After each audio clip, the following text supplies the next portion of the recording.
Hi everyone, it's Malik here. In this video we're going to go through a carpal tunnel release. We're going to first of all cover the anatomy, then the setup and preparation, the anaesthetic technique, prepping and draping, and then the procedure itself. We'll end by going through a few tips and tricks to keep us out of trouble. There are many anaesthetic techniques which we will briefly discuss later, but one of the most straightforward and commonly used methods is a local anaesthetic infiltration, so we're going to cover that here. Now, to be able to put the anaesthetic in the right place, we need to know where our incision is going to be and why. So let's start by going through the relevant anatomy. The floor of the carpal tunnel is formed by the carpal bones. The roof is the transverse carpal ligament, which has 4 points of attachment onto the carpal bones. On the radial side, it's the scaphoid tubercle and the trapezium, and on the ulnar side, the pisiform and the hook of the hamate. Arising from the transverse carpal ligament are two main muscle groups, the thenar and hypothenar muscles. There's also one more muscle to add in, palmaris brevis. This runs from the transverse carpal ligament and palmar aponeurosis to the skin on the ulnar border of the hand. It's a muscle you'll often see during your approach. While we're here, let's go over the difference between the transverse carpal ligament and the flexor retinaculum. They're often used interchangeably and that can be confusing. The transverse carpal ligament we can see here with our 4 attachments as described. The flexor retinaculum, however, is a larger structure which actually incorporates the transverse carpal ligament. It has 3 main parts. The distal portion is an aponeurosis between the thenar and the hypothenar muscles. The thick central portion is the bit that we're interested in for our carpal tunnel release and is the transverse carpal ligament.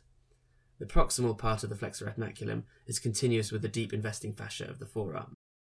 Now that we've defined the tunnel, let's look at what goes through it. It contains the 4 tendons of flexor digitorum profundus, the 4 tendons of the flexor digitorum superficialis, and the tendon of the flexor pollicis longus, and of course, the median nerve. There are a few other structures around here, so to hopefully avoid any future confusion, let's put them in so that we know where they are. The first one we'll add is the flexor carpi radialis. Now this actually runs between superficial and deep layers of the transverse carpal ligament, sitting in this oblique groove of the trapezium, and therefore does not pass through the carpal tunnel. Neither does the flexor carpi ulnaris, which inserts into the pisiform proximal and superficial to the carpal tunnel. The last tendon we'll look at is palmaris longus. This inserts onto the central part of the transverse carpal ligament and becomes continuous with the palmar aponeurosis. The tendon is absent in about 15% of Caucasians, but this can vary with other races. It's also worth mentioning that it can be confused with the median nerve, especially if palmaris longus is absent. The median nerve is the real reason we're here, so let's look at that for a bit. It sits slightly radial in the carpal tunnel and gives off 2 branches that we need to know about. The palmocutaneous branch, which supplies sensation to the skin at the base of the thenar eminence, and the recurrent motor branch, which innervates the thenar muscle. The palmocutaneous branch arises from the radial border of the median nerve, then runs between palmaris longus and FCR until it passes superficial to the transverse carpal ligament and runs along the thenar crease. The recurrent motor branch supplies the muscles of the thenar eminence and arises from the median nerve distal to the transverse carpal ligament, though many variations have been described. Despite this, it's important to remember that both of these structures generally run radial to the median nerve, which is important when planning our incision. For completeness, let's add the radial artery and the ulnar artery and nerve. Both arteries branch and join to form the superficial and deep palmar arches. The ulnar artery runs with the nerve in Guyon's canal before branching. The radial artery splits, with the superficial branch running through the thenar muscles and the deep branch running around the anatomical snuff box. Now we know where everything is, let's plan our incision. Let's draw a line running along the radial border of the ring finger, or alternatively, if you flex the patient's ring finger, in line with that, our incision will be along this line. The limits of our incision will be defined by 2 lines, the distal wrist flexion crease and Kaplan's cardinal line. The distal wrist flexion crease marks the proximal border of the transverse carpal ligament. There have been many described variations of Kaplan's line, including by Kaplan himself, to identify the location of different structures in the hand, such as the superficial palmar arch or the motor branch of the median nerve, and that can be quite confusing. In this procedure, we're most concerned about the superficial palmar arch. So we'll draw it as a line running from the ulnar border of the extended thumb to the hook of the hamate, roughly parallel to the proximal palmar crease. This should be the distal limit of our incision, so if we stay proximal to that, we can avoid damaging the superficial palmar arch. It's worth mentioning that even though the deep palmar arch looks closer to our incision, because it is deep to most of the structures of the hand, it's actually not at risk during this procedure. You'll notice that the incision is a few millimeters ulnar to the thenar crease. If our incision is too radial, such as in the crease itself, we risk damaging mainly the palmocutaneous branch of the median nerve, and to a lesser extent the recurrent motor branch distally. It also puts any scarring directly on top of the median nerve, which we want to avoid. If our incision is too ulnar, we may end up in Guyon's canal, risking injury to the ulnar artery and nerve. Great, so now we know where our incision will be and why. Let's move on to the next step. You can use the time it takes for the patient to get to theatre by drawing up your local anaesthetic and making sure you have the right equipment for the case. You'll need a tourniquet, and some people recommend using a forearm tourniquet in obese patients. You'll need an arm board, you'll need your local anaesthetic, and if you don't have an assistant and would like to use one, you'll need to ask for a lead hand. Loupes are used variably according to preference. You may be more likely to spot variations in anatomy, such as a crossing cutaneous branch of the ulnar nerve in the distal part of the wound, which is present in about 15% of people if you do use loupes, but again it's down to preference. Where you sit is another personal preference thing. You can sit in the axilla, on the outside, or even at the end of the arm board. There will be a bit of leaning either way to make sure you can see down the incision proximally and distally to make sure the ligament has been released, but again, where you sit is up to you. Here, we're going to sit in the axilla for doing both the left and the right side. If you're doing this under local anaesthetic, you don't really need to bother with the anaesthetic room and can generally get the patient straight into theatre. So the most efficient way to get started is probably to get the patient to climb onto the operating table themselves if they can, do your WHO and all your other preoperative checks, put your local in, and then go get scrubbed while it starts kicking in. As I mentioned before, there are other anaesthetic options such as general anaesthetic, Beers block, auxiliary blocks, and so on, but most surgeons tend to do this under local because it's fast and you don't need an anaesthetist, but the downside is that you have a bit less time to do the procedure, both due to the limited duration of the anaesthetic block and also due to the fact that the patient may not be able to tolerate the tourniquet for very long. We're going to use a combination of long and short-acting anaesthetic, and we'll use 5 ml of 1% lignocaine and 5 ml of 0.5% levobupivacaine. If you have the time, facilities or inclination, you can reduce the sting of the anaesthetic by warming the lignocaine to 37 degrees or by adding bicarbonate to buffer the acidity.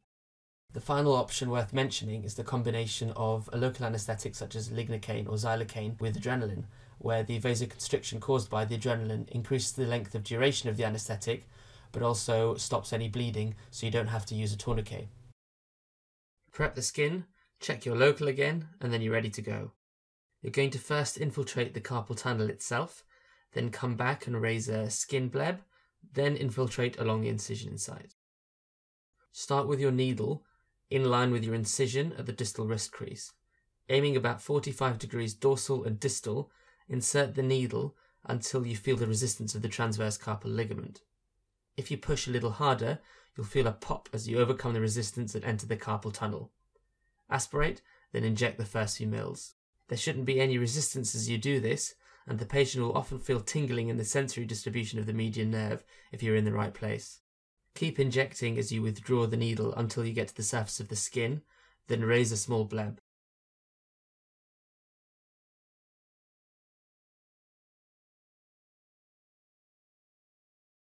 Reinsert the needle in line with your incision, moving distally, aspirating as you go, and you can see the skin blanching here as we inject.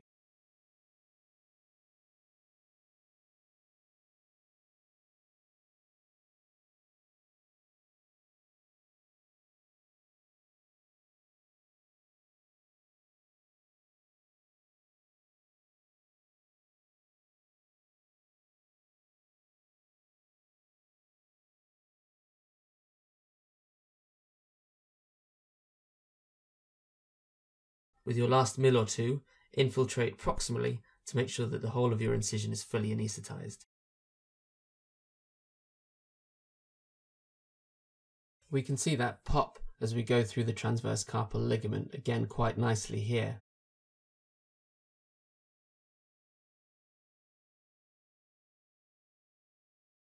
Sometimes when you enter the carpal tunnel with your needle and start injecting, the patient will feel a sharp sting. This means that you're a bit too close to the median nerve, so just withdraw slightly and you should be able to infiltrate again without any problems.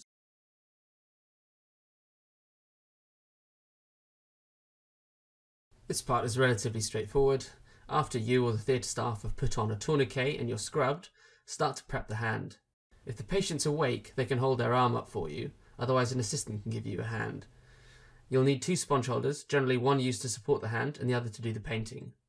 If you start with the palm facing up, prep the palm and volar forearm before asking the patient to flip over to paint the dorsum of the hand and forearm. Your drape will be placed around the proximal forearm, so make sure to prep up to the elbow. Finally, make sure you prep well in the web spaces and on the fingertips around the fingernails, and don't forget the ulnar border of the hand and forearm. It doesn't really matter what order you do this all in, as long as you're systematic.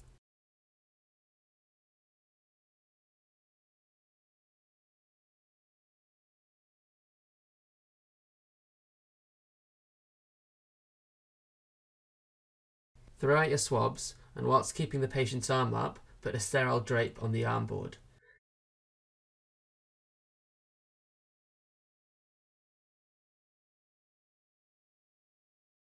If you have a fenestrated drape like this, grab the hand through the hole and put the drape over the patient.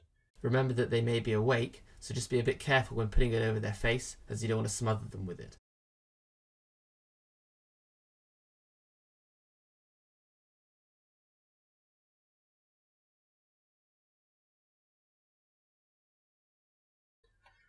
Get your lights in position and double check that you're operating on the right side. Start by exsanguinating the hand. A crepe bandage wrapped tightly around the hand and forearm, starting at the fingertips and moving proximally will do the job. And once you've done that, inflate the tourniquet to 250 mm of mercury and then remove the bandage.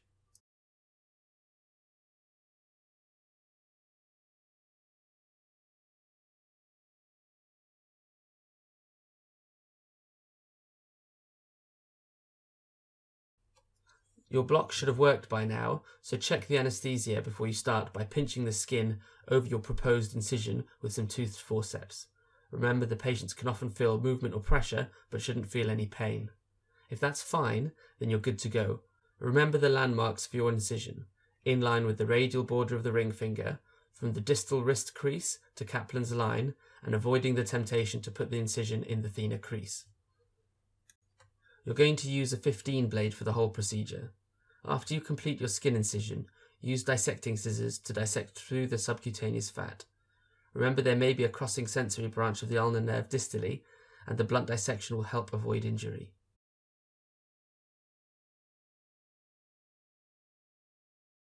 One of your best friends for this procedure is your West self-retainer. Inserting it now will help your dissection, and you can now visualize the palmar fascia, a thick fibrous layer of tissue. You can differentiate it from the transverse carpal ligament by the direction of its fibers. The palmar aponeurosis has longitudinal, slightly divergent bands compared to the transverse carpal ligament's transverse bands. If we look at it close up, we can see the longitudinal fibers of the palmar aponeurosis here on the left and compare them to the transverse fibers of the transverse carpal ligament on the right. You can use blunt dissection to go through this, but it's probably easier to incise it using your scalpel in line with your skin incision. Once through the palmar fascia, you've reached the transverse carpal ligament. Here we can see some muscle fibers overlying it, which are from our palmaris brevis muscle that we mentioned earlier. Let's resite the West retractor, putting the teeth underneath the layer that we've just divided to improve our field of view. The muscle fibers are in our way, so we're going to get rid of them by bluntly scraping them off the transverse carpal ligament using our forceps or a swab. Our assistant here has put the flat end of a Sen retractor into the wound to give us a slightly better view. The transverse carpal ligament is seen here fully exposed, with the transverse fibers visible as we saw before. Now we're ready to incise the transverse carpal ligament, again in line with our skin incision. We're going to start by making a small incision in the ligament using the blade. Do this gently and carefully to avoid damaging the structures underneath. It has to be long enough to be able to admit a McDonald's elevator. Get your McDonald and, using the curved end, insert it through the opening you've created with the curved tip pointing up. This will help protect the median nerve as you divide the transverse carpal ligament. It isn't foolproof, however, so don't rely on it completely. Careful surgical technique and vigilance is still required to avoid injury to the nerve. Then take your scalpel and turn it so that the blade is pointing upwards. Put the tip of the blade on the McDonald and then divide the ligament by sliding the scalpel proximally along the surface of the McDonald's elevator. Repeat this process to divide the ligament distally. You do have 1 centimetre or so before you get to the superficial palmar arch, but to be safe you don't want to go much further than the limit of your skin incision. To avoid the blade from slipping off the McDonald, feel for the curve at the end to know that you're approaching the tip, or advance the McDonald with your knife. Alternatively, you can use your dissecting scissors to divide the ligament under direct vision instead of the blade, but you still should use your McDonald to protect the nerve and tendons underneath. The ligament is quite thick, and often as you divide it completely, you feel a give, which you can see here. We don't always get this tactile feedback, and often we can't see the limits proximally and distally of the ligament to be able to confirm visually that it has been fully released. One of the commonest reasons for failure of this procedure is incomplete release proximally, where the flexor retinaculum becomes the antebrachial fascia. So we need to make sure that we've completely divided the ligament before closing. You might find that resighting your West retractor a little bit deeper improves your vision, but also puts the ligament under a bit of tension, making it easier to cut, or at the very least feel if it's still in continuity. It's important that you don't put the retractor into the carpal tunnel itself, so make sure that the teeth are superficial to the transverse carpal ligament to avoid any injury to the contents of the carpal tunnel. To check your release, insert the curved end of your McDonald under the ligament proximally and lift up, effectively trying to hook the tip around the proximal border of the ligament. Try to pull it back out gently.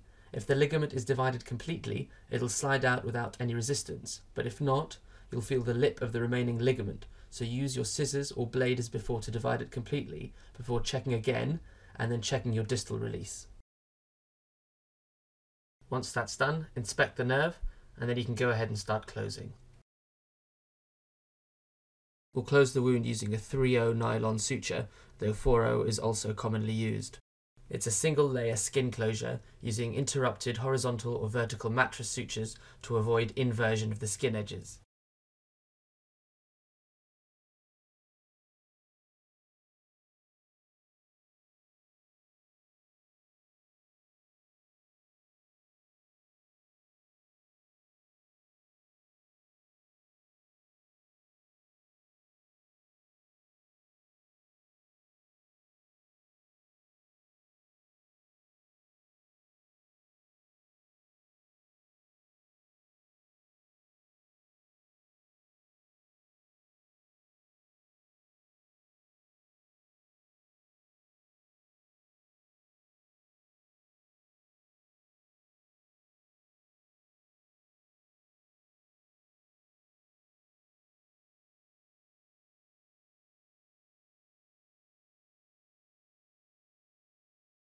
Once you've finished suturing, cover the wound with a paraffin gauze, then a folded dressing gauze, then sterile wool and crepe, keeping the wrist in neutral and taking care not to impede finger movement by keeping the bandage proximal to the MCP joint. Naturally, if you have a preferred dressing type or technique, you can use that instead.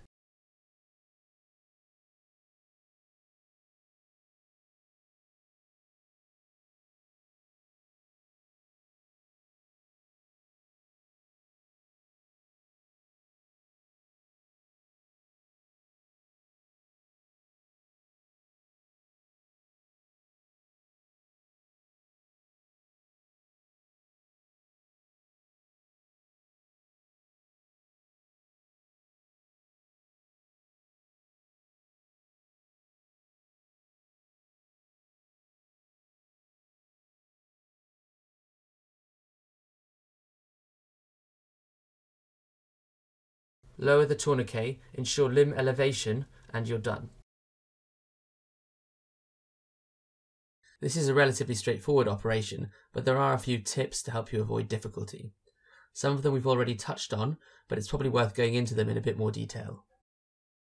The first thing worth mentioning is that the hand has a tendency to pronate, which can throw you off course without you realizing. It's quite difficult to spot, but in this video you'll notice it when the surgeon pushes the hand back to lie flat against the armboard. A little bit later on, he's keeping the hand supinated with his index finger, but when he takes his hand off, the same thing happens each time.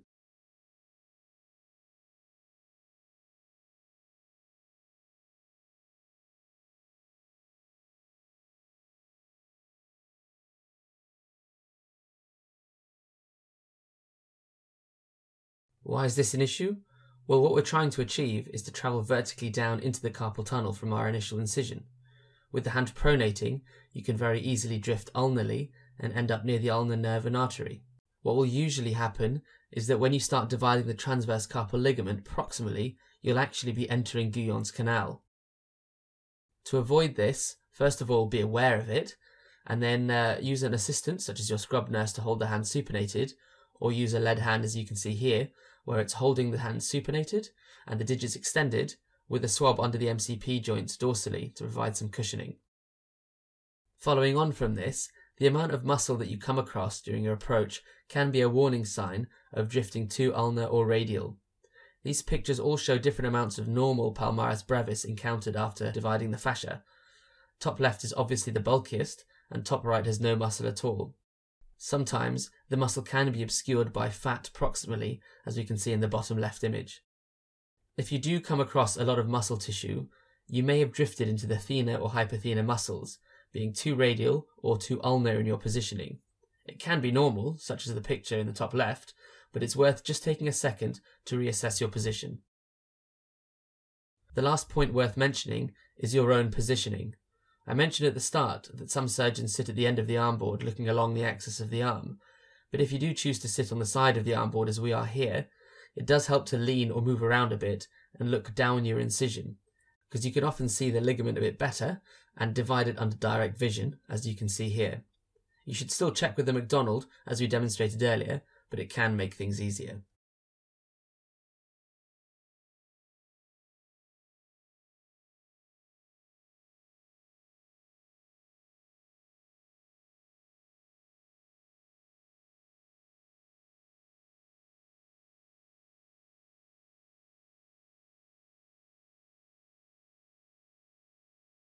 Okay, that's us done. I hope it was useful, and we'll see you next time.